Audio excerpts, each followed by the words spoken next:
getting our timeline and getting the bids for the landscaping to the board. We're hoping that we will be doing the grading of the field with all the tractors and stuff, because it will create a lot of dust over the holiday time during December, and that we can start on the other type of hardscaping and things like that will be done, you know, during school, while school's in session, but, you know, just the grading itself, because there's going to be so much dirt that needs to be moved, and so much of activity that we want to do when the kids are not there. There will be a huge sign being put up to announce that that we're ready to go on the fields, so that the community will be able to see that we are starting, you know, that progress. The other thing with West Park also, our shade structure for our kindergarten area has been approved by DSA finally, and we will be putting a shade structure over the toiletry or the kindergarten area for us, which we're real happy with. I was able to attend the track meet the other day for our middle school. I'll tell you, it's really something that I would encourage everybody to be able to go to one of these track meets with the middle school. There is very much a spirit of wanting all to succeed and all to enjoy the experience, no matter what school they're from. You see parents as well as teachers and coaches and cheering on every student, no matter what school they're from, and wanting them to succeed, wanting them to finish, encouraging them not to give up. And it's really, really fun to watch. And you know, that's really what our sports are all about at TMS, is about getting, and all the after school activities, whether it's music, whether it's sports, is getting them excited about something that will carry them into high school, so that they'll be excited about an activity in high school. And as my experience with my kids, as well as my son in particular, I know that, you know, schoolwork as itself is obviously very important, but for most teenagers, something else to tie them in to be excited about going to school on a daily basis is very important. So I think TMS is doing a great job with that. And speaking of the high school, I'm happy to announce that we had started this week of offering free breakfast at the high school. So before school, they have free breakfast, and at nutrition time, which is approximately around 10 o'clock, they also get free food then. So we have extended now our free breakfast or free morning meals through all our schools, and we're really, really proud of that fact. It took us a while to kind of progress there, but we're really happy that we were able to do that.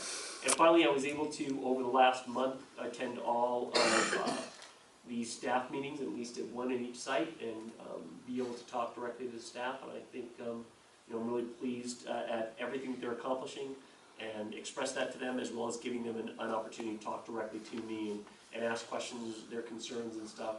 And I will say that when you go to, even in the short time that this school year has been started, I've gotten more emails and more positive feedback from the staff about dropping their kids off at the elementary schools, and just different things about just the atmosphere, the culture, just a lot of the things that are going on. So I'm very proud of that too. And that's it, sir.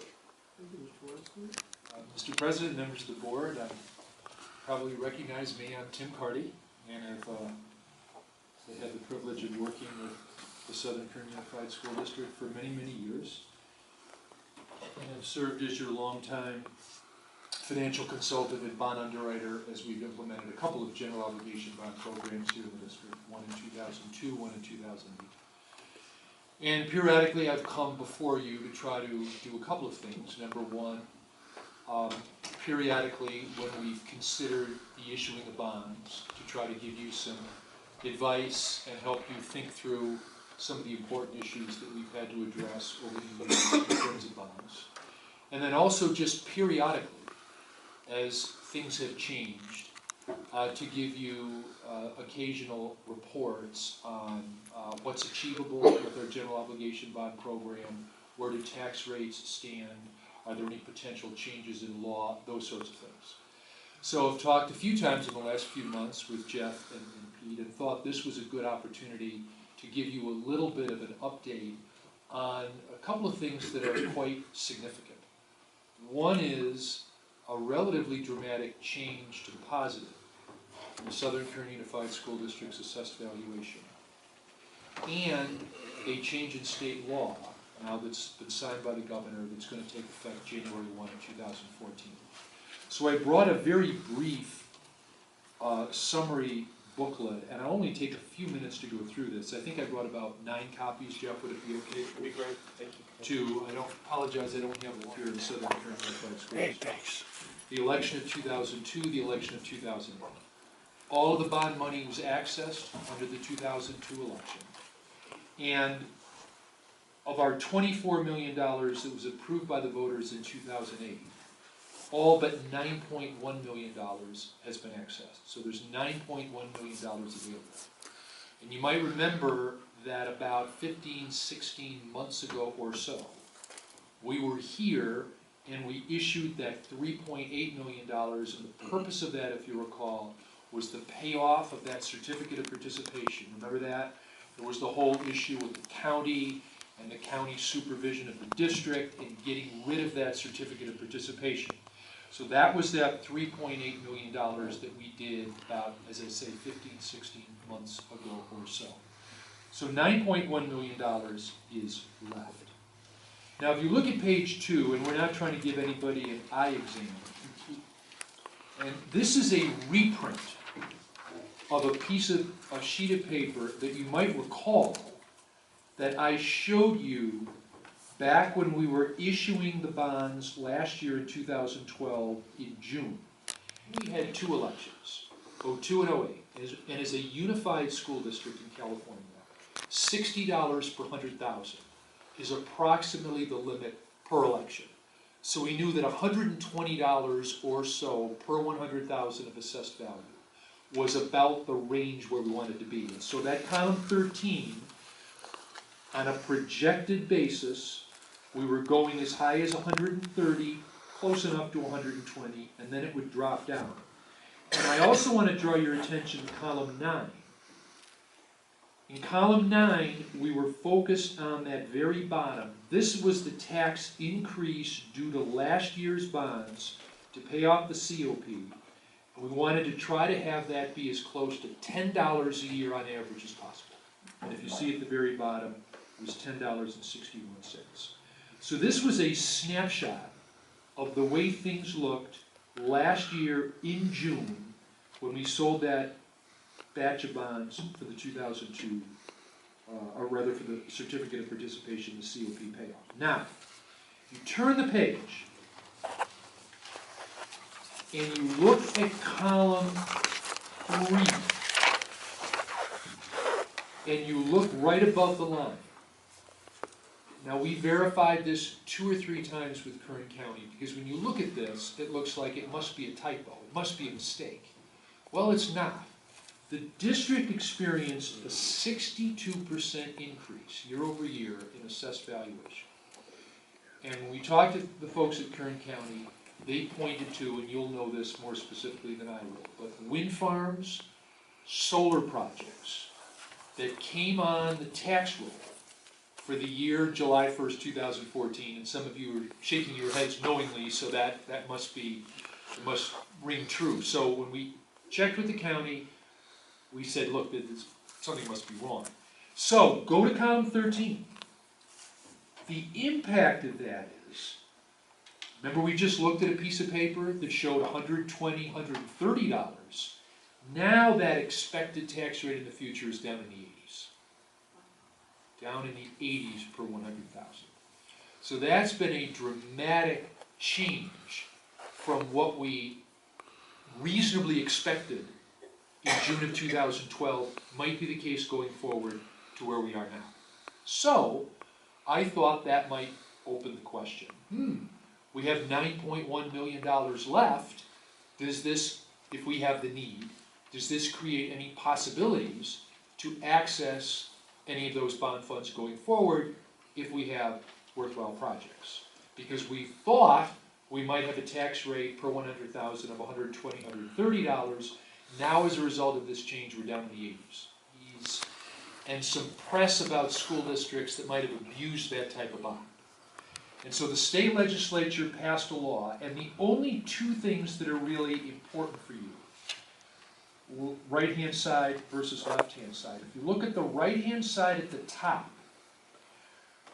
Right now, until December 31st of this year, school districts can issue bonds that go out 40 years. On January 1st, that's going to change. Traditional bonds can continue to go 40 years, but for these capital appreciation bonds, those are bonds that don't pay any interest, and the interest is deferred. And the investor gets all the interest and all the principal at the end. So they are expensive because interest builds on interest builds on interest. So the state is truncating the length of those from 40 to 25 years. Even if you've already passed an election, there's no grandfather. Those bonds today could go 40, future 25. Second item that's important for you to know is number 3. The state legislature is focusing on this repayment ratio. So anyone that has a home mortgage, you know if you look at the total amount of money you pay back compared to what you borrowed, it's 2 or 2.5 or maybe even 3 times what you actually borrowed to buy your home.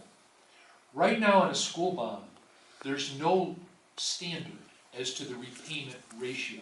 And some districts have gotten into trouble in the press for having 8-to-1, 10-to-1, and some very high repayment ratios. So the state law is going to put a maximum of 4-to-1. That's this third item. 4-to-1 ratio, maximum repayment ratio for any series of bonds. So what does that mean?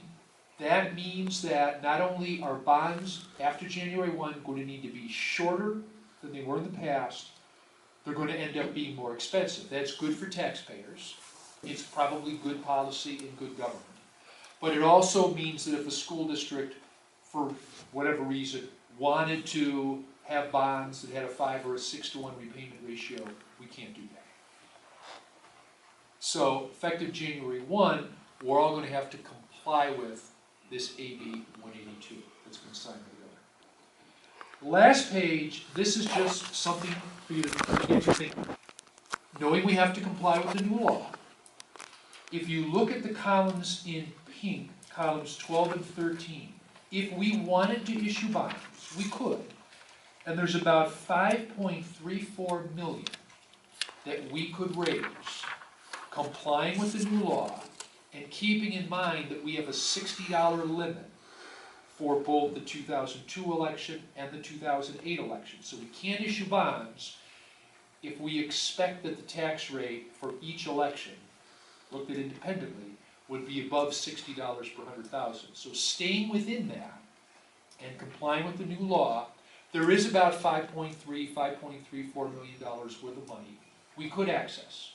Maybe you don't need it, maybe you do need it. But just again, we couldn't have accessed that a year ago because we didn't have that change in assessed valuation. So with the change in assessed valuation, that has opened up some new possibilities for the district that didn't exist the last time I was here last summer. And if we did issue that $5.34 billion, go back to the column to the very far right, which is now column 15, the tax would be, give or take, a little bit over $100. Not the $120 or the $130 that we thought a year ago. Not the 80-something where we would be now, because we'd be adding something on. So I know last year, you really had to think about it. It was a tough decision for you on the issuing of the new bonds to pay off the COP and the tax rate implication. I remember a lot of thinking about that. That was a hard decision. And we based it on assumptions and projections and best estimates. So I think it's good news that we've had this change in assessed valuation. So I wanted you to know that. And then also wanted you to know that now there's going to be a new set of rules that are going to make bonds shorter and more expensive going forward. So it's a little bit of a limitation on what districts can do. And then the final takeaway was knowing that while we couldn't get all the $9.1 million today, we could get some of it. And just listening to some of the discussion about enrollment and the fact that things may be starting to change for the better in terms of the economy, there's some opportunities here. So, Jeff, those were the things that I thought might be helpful, and absolutely love to answer any questions or comment on anything else where I might be helpful. About our API and our AYP growth that we showed in the district this year. API, just a little bit of a definition, is a single number, ranging from 200 to 1,000. The higher the number, the better. And it goes for each school, district, significant subgroups, and each school has a target numerically significant student groups, and that numerically significant student group, that is 100. So once you have 100 students in a subgroup, then it becomes significant, and they have their own separate API score. And that works into the entire school API, and then that works into the district API as well as AYP. And here is how Southern Kern is measured up with the state. So there's actually about 4 million students in the state of California that take the test. We have roughly 2,036 that were in the district last year. We've grown this year. So if you look, the average of the state, they have dropped 2 points. We grew 18 points. Most of our subgroups, with the exception of one had some significant drop, but the rest of them had definitely some significant increase, all double digits. So that definitely is exciting. Our students with disabilities, they grew at all of our school sites, so that definitely is exciting to see those students perform well. Here we go, this one's a little bit smaller. So out of our 4 million students, here's how we, again, measure up. There's the state average for those subgroups, and if you look at the state average versus our average, we are not that far off. So we are definitely bringing our students a long way. Our demographics are not that different from the state demographics, so it's a good comparison. And our API growth at our elementary, we have Rosamond Elementary that grew 7 points, and West Park that grew 3 points. At our secondary schools, and I realized I made an error, I apologize, Mrs. Prindle. Abraham Lincoln, that should be a 36, not a 16. Tropico had 24 points, Rosamond High School 6, Abraham Lincoln, that should say 36, and Rare Earth grew 134 points. So that definitely is an incredible increase for our alternative ed sites. We have had some students, our students are very capable.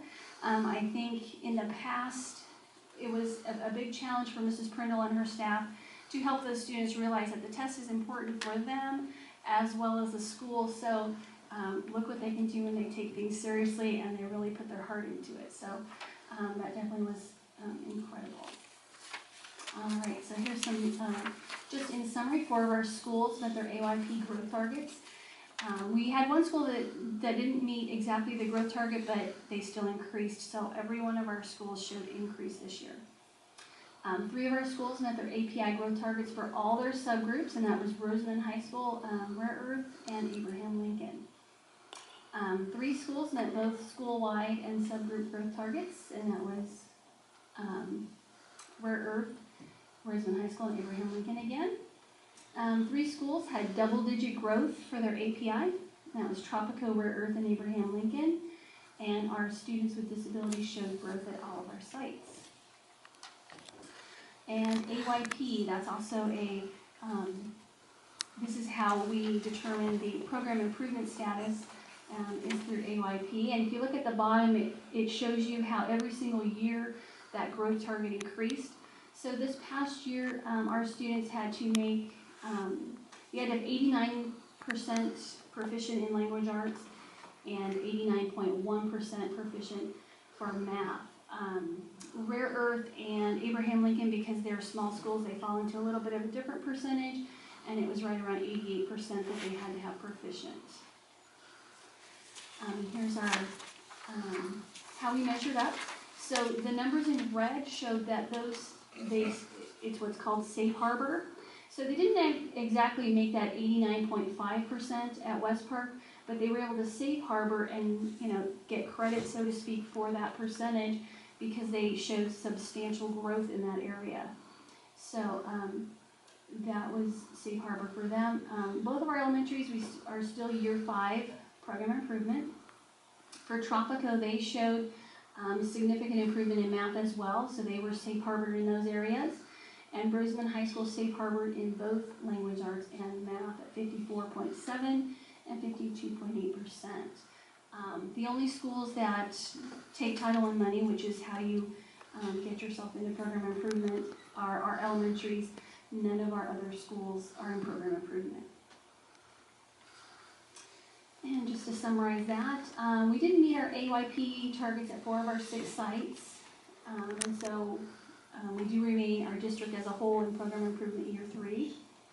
Our elementaries remain in program improvement year 5. Rosamond High School and Rare Earth both made their AYP in language arts and math through the Safe Harbor. And the English learner and Hispanic subgroups show growth throughout the district. Our CASI pass rate in both language arts and math continues to increase at all of our secondary sites, and our high school graduation rates also continue to increase. So we are doing a great job. Now, as far as our STAR testing for this coming year, the state has decided that they're only going to test in science, which would be 5th grade, 8th grade, 10th grade, and then our CAPA, and then also our students that take the CAPA, which would be our lower functioning special education students. My guess as to why they continue to test the CAPA would be they just want to make sure that districts are still working hard to make sure that those students are, getting the education that they need.